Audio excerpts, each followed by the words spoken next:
Vamos a conversar con el doctor David Villarreal Huertas.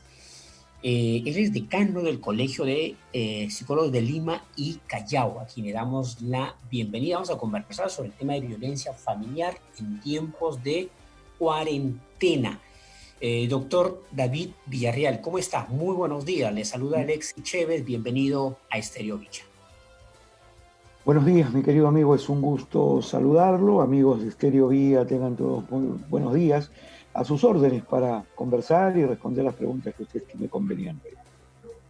Muy bien. Yo ahora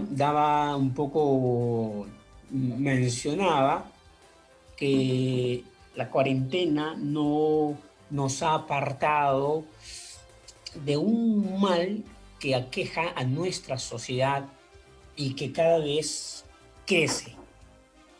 Hablamos de la violencia familiar y al hablar de violencia familiar significa de aquella violencia que está entre aquellos que conviven permanentemente.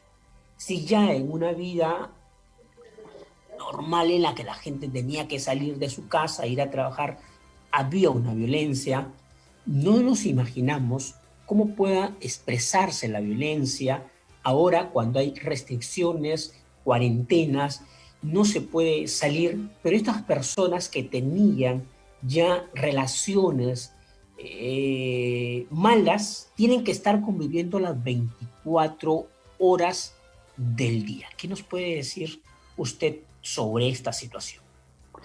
Cuando se ha producido esta cuarentena, muy bien lo dice usted, todas las familias han tenido un estilo de cómo relacionarse, ¿verdad? Hay algunas familias que han sido familias funcionales. Esto significa que los acuerdos alcanzados en la familia hacen que se lleven bien. Entonces, el ambiente familiar es bueno, ¿verdad? Y entonces en estos tiempos de coronavirus, en este tiempo de pandemia, de cuarentena, lo que pasa es que ellos buscan unirse. Los vínculos afectivos aumentan, comparten tiempo, juegan entre ellos, hacen teletrabajo, disfrutan. No obstante, hay crisis afuera, al interior de la familia pueden disfrutar momentos de felicidad, reírse, abrazarse alguna vez así con las limitaciones del caso, pero porque su ordenamiento previo familiar ha sido bueno. Sin embargo, hay otro grupo de familia que definitivamente no se han llevado bien, pasando por todos los grados, ¿no? Leve, moderado, fuerte, grave, ¿no? Entonces, lo que ocurre es que en estos tiempos de inmovilidad social obligatoria, que se quedan en casa, van a estar en contacto permanente. Es decir, si él antes salía a la calle, ya no puede salir mucho. Si ella se iba a trabajar, ya no puede salir mucho. Y eso como que relajaba un poco los ánimos. Pero ahora están juntos todo el tiempo. Es decir, sus roces y sus peleas pueden incrementarse.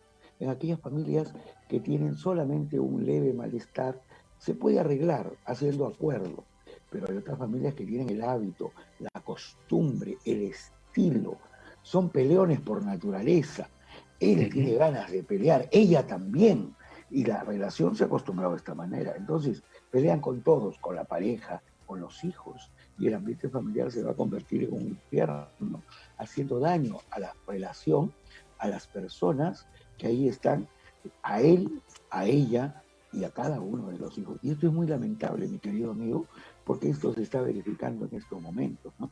En el Colegio de Psicólogos de Lima tenemos unas líneas gratuitas en donde mucha gente llama, tenemos 188 líneas con psicólogos habilitados, colegiados, titulados, que desde su casa están respondiendo a la llamada. Ya vamos pasando las 3.500 llamadas, y muchas de ellas son específicamente por violencia familiar, y en estos casos que les estoy comentando. Correcto. Ahora, hay una situación que podría ser mayor. De acuerdo a los datos, a la información, a la casuística, los violentadores de menores de edad, la violencia sexual muchas veces está conviviendo con el niño, ¿cierto?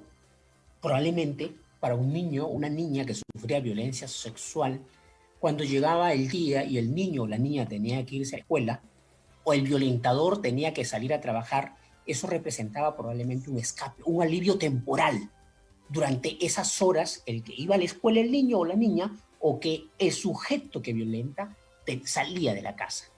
Ahora están allí permanentemente, las 24 horas del día, mañana, tarde y noche, como suele decir la abuela. Y eso puede generar a lo mejor una crisis emocional en la persona que sufre esta violencia, es decir, una mayor violencia aparte de la violencia sexual que está sufriendo. Lo que hay que tener presente es que el mundo continúa. Las personas como son continúan. Lo único que ha pasado es que ahora estamos en casa, ¿no? Los estilos de ser siguen, las maneras de reaccionar siguen. Yo me llevo bien contigo, no me llevo bien, sigue. Pero los violadores sexuales, si bien es cierto, están en casa, pero en casa también están todos los otros miembros de la familia. Y lo que quiere es la impunidad, quiere el silencio. De repente se disfrace de una oveja, ¿no? Y de repente pase como el buen agente. Y eso le puede dar un respiro al sujeto, al niño, a la niña violada. Y, o no, ¿no? O no, o esté fastidiando todo el día, y lo cual constituye pues un ambiente muy tenso, muy importante. No nos olvidemos que la mayor cantidad de los violadores no está tanto en la calle, la mayor cantidad de los violadores está en la familia, ¿no? El primo, el tío, el abuelo, perdónenme estos términos tan duros, el padre, el padrastro muchas veces, ¿no? La madrastra, ahí están los violadores, ¿no? Entonces, no obstante todo esto, hay que tener cuidado y hay que observar. Todo cambio de comportamiento en el niño influye que algo está ocurriendo. Un niño que juega en el colegio todos los días y de pronto ya no juega, algo le está pasando. Un niño que de pronto era muy apacible, juguetón, alegre, y de pronto se transforma en malcriado, callado, algo está pasando. Y eso hay que investigarlo, ¿verdad? De acuerdo a la información que ustedes proporcionan y según las estadísticas del Ministerio de la Mujer y Poblaciones Vulnerables, en promedio, entre 4.000 llamadas telefónicas a la línea 100, que es una línea que funciona para el caso de violencia, 256 casos corresponden a violencia, a violaciones a menores de edad, 19 a feminicidios. Esto es durante el estado de emergencia. ¿Qué nos están diciendo estos datos? Nos están diciendo que si usted compara con los datos que se tenían anteriormente, no están muy diferentes. La vida continúa, la vida continúa. Y violadores, agresivos de la mujer, pegalones, ahí están. El problema es que ahora están confinados todos a un solo contexto, ¿no? Y ya no pueden salir, antes se salía a la calle, tomaba sus tragos, qué sé yo. La mujer se escapaba, ahora están ahí, ya no pueden salir mucho, están con los hijos. Y sus caracteres, sus maneras de ser, sus estilos de reaccionar, sus patologías, ¿verdad? Sus herencias familiares, porque la violencia familiar es una suerte de cadena de la violencia, que es transgeneracional, no empieza en el violento actual, empezó en su padre, empezó en su abuelo, y es una suerte de aprendizaje. Esos niños que viven en esos hogares, que de pronto están de testigos en zona VIP, observando la pelea diaria de sus padres, ellos es muy posible que también sean violentadores, porque es como que en su software, en su chip, ahí van aprendiendo que esa es la manera de lastimar. Algunos pueden decir, yo nunca voy a ser así, pero el día que les toca, si no han desarrollado, si no han crecido, si no han hecho psicoterapia de repente, si no han logrado una fortaleza yoica importante, es posible que sean así. Y hay algunos incluso que van a decir, esta es la manera de ser hombre, esta es la manera de reaccionar, esta es la manera de ser, ¿no? Y no van a cambiar nunca algunos, haciendo mucho daño en el transcurso de su vida. ¿Cuántos viejos que han muerto? Y la gente dice, toda la vida ha sido muy agresivo. qué triste paso por la vida, lastimando, objetando, maltratando. Y esto no debiera ser así, ¿verdad? Ujú. Ahora, el- lo que ustedes señalan es que la violencia que se está viviendo en estos tiempos es otro tipo de emergencia. Esta violencia que se está viviendo en este confinamiento es otra emergencia, ¿cierto? Ahora, ¿cree usted que desde el Estado se está prestando la atención debida en estos tiempos de pandemia a esta violencia, a esta otra emergencia? No nos olvidemos que esta es una emergencia. Y como es una emergencia, es una crisis. Y cuando hay una crisis, lo que hay que hacerle caso es aquello que produce más daño. Y el coronavirus, el COVID-19, mata. El COVID-19 destruye. ¿Cuánta gente que ya va muriendo? ¿No? Y ese es el primer foco de atención. Por supuesto, los ministerios de la mujer y todos ellos siguen trabajando y por eso tenemos noticias. Y ellos siguen con su línea 100. Y a mí me consta que ellos trabajan mucho, pero somos un país que de repente para atender todo esto habría que hacer pues una prevención, tratamiento por supuesto, hay que hacerlo más, pero prevención, pero ¿desde cuándo? Imagínense lo que tendríamos que hacer, porque así dicen las investigaciones, desde inicial, y cambiar todo el chip a los profesores, la manera de hablar, el diálogo, la forma de actuar ahí desde inicial en el colegio y hacer un seguimiento longitudinal y transversal a larga data hasta cuando termine el colegio, cuando llega a la universidad, ¿no? Como están haciendo algunos países en donde ha disminuido la violencia, ¿no? Uruguay, por ejemplo, ha bajado mucho. Pero imagínense cuánto dinero, cuánta gente comprometida. Yo soy testigo que los ministerios hacen su esfuerzo importante, ¿no? He asistido, incluso alguna vez me han invitado, pero eh, eh, más se realizaría una inversión de dinero multitudinaria y centrarnos todo en eso. Sin embargo, un programa preventivo debe ser consistente en el tiempo, debe ser intenso. Ahora, por ejemplo, sería bueno también pasar en la televisión, no solamente esos spots, lávate las manos, que lo cual es muy importante, hay que hacerlo, conserva tu distancia social, pero sería bueno, ahora que estás en la familia, disfruta con ellos, no los maltrates, no les hagas daño, no aumentes más crisis sobre la crisis, anímate a ser mejor y a ser Uh -huh. feliz con tu familia. Eso, ¿no? Lo cual sería también un alto.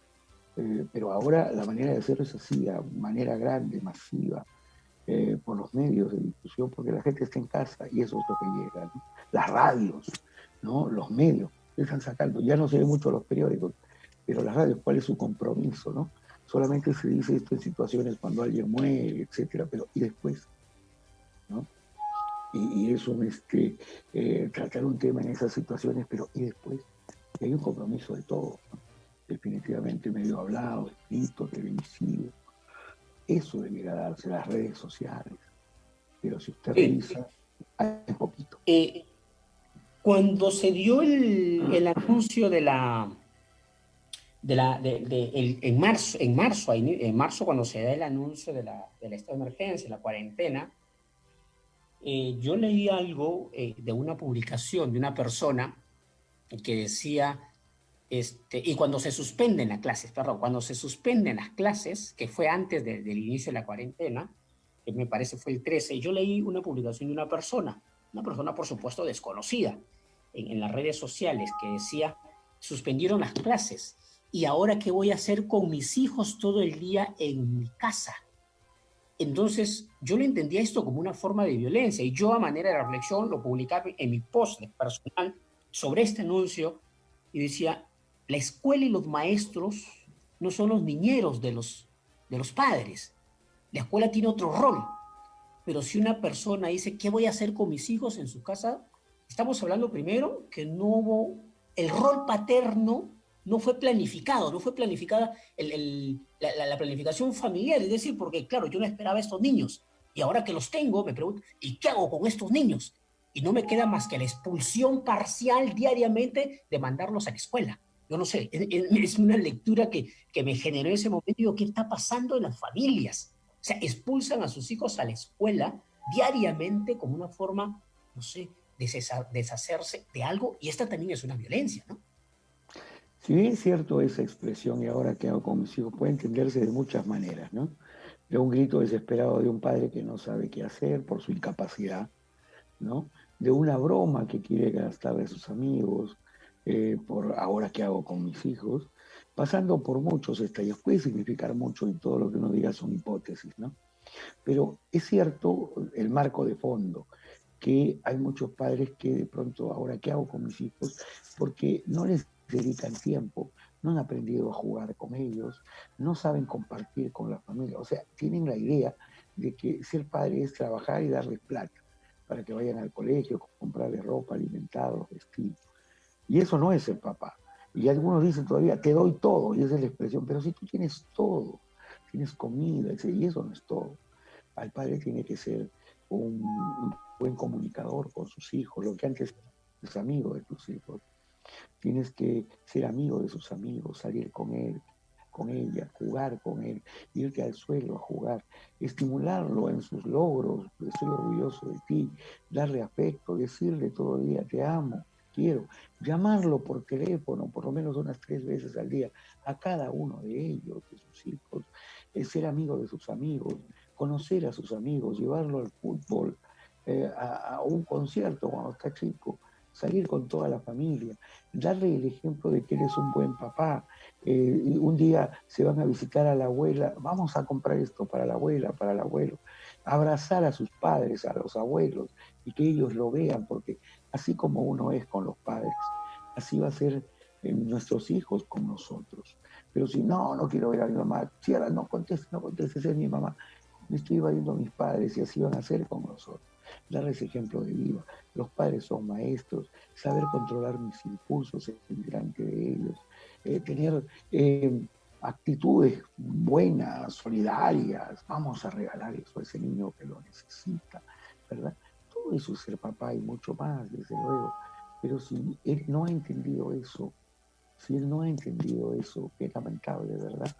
Porque es posible que sea un papá biológico, un papá proveedor, pero no es un padre en el sentido completo de la palabra. Un padre tiene que ser, como decían algunos investigadores, tiene que ser un poco sabio, ¿no? Tener tacto, paciencia, prudencia, creatividad, ¿no? Hay algunos papás que entienden que la crianza de los hijos es gritar, nada más, tienen que obedecerme, y así no es, ¿no? Así no es. La obediencia no se reclama de esa manera, y es cierto, los hijos tendrán que obedecer, pero más que eso tendrán que respetar. Hay gente que todavía dice un niño bueno es un niño obediente y se porta bien. Pues no es así, un niño bueno es un niño respetuoso, porque si yo lo pido como obediente, obediente, obediente, estoy haciendo un dependiente más, un subdesarrollado más, que no Es. piensa. Tiene que ser un Los niño que mañana, cuando sea adulto, va a agachar la cabeza ante todo. así es, y no va a ser réplica, no va a saber defenderse. Así es, y Pero ponerle, probablemente lo estén construyendo con una persona con problemas de autoestima. claro que sí, y la autoestima viene de papá y de mamá. Ellos son los que dan la autoestima cuando le dicen yo te quiero, yo te amo, estoy orgulloso de ti. Cuando enseñan las labores escolares sin gritar, haciendo que ese ambiente sea bonito. Si el niño no aprende 1000 veces, a la 1001 aprendió, a las 1000 veces estuve tranquilo y a la 1001 yo le digo, estoy orgulloso de ti y está aprendiendo a aprender. Y eso no se da cuenta, ¿no? Un padre está con ellos siempre, es su compañía. Estoy trabajando mucho, pero lo llamas. Estás regresando la noche y llamas anunciando tu regreso. Están ellos a la hora de almuerzo y llamas, ¿cómo están chicos? ¿Qué tal el colegio? ¿Cómo les fue? Los quiero mucho. Y papá y mamá se están trabajando y los cría la empleada, etcétera, ¿no? Es decir, papá no tiene excusa para no estar presente. Yo he tenido pacientes, gente que muchas obligaciones y entonces y siempre están presentes. No hay excusa. El resto es negligencia como padres, es no cumplir el rol. Así es. Muy bien. El tiempo nos ha ganado alguna recomendación. ¿Tienen algún número de teléfono ustedes? ¿Algún servicio que están brindando a través del colegio profesional? De Psicólogos de Lima. Sí, Ajá. visiten nuestro Facebook, nuestro fanpage, Colegio de Psicólogos de Lima y Callao. Y ahí nos van a ustedes a encontrar 188 líneas celulares en donde 188 psicólogos atienden desde su casa. Los teléfonos son de emergencia. Para cualquiera que quiera pedir una consulta en estos momentos de cuarentena, la consulta es gratuita, completamente gratuita. Y hay 188 profesionales esperando por usted. Los invitamos, visiten nuestra página de Facebook, Colegio de Psicólogos de Lima, y ahí van a encontrar todos los números. Atendemos de lunes a domingo, de 9 de la mañana a 9 de la noche. Correcto, muy bien. Muchas gracias. Agradecemos al doctor Gracias a David usted. Villarreal Huertas, decano del Colegio Psicólogo de Lima y Callao. Ahí están los números de teléfono, los que ustedes, o visite la página, el fanpage del colegio. Hay profesionales que están atendiendo de manera gratuita, como lo ha señalado el doctor Villarreal. Si usted necesita ayuda, búsquela. Si requiere ayuda, puede denunciar, llamar también a la línea 100, que es otras de las funciones que se tiene, pero no deje que la violencia, ¿cierto?, reine en su casa, que usted siga siendo víctima de esa violencia, ni ninguno de sus familiares. Nosotros hasta aquí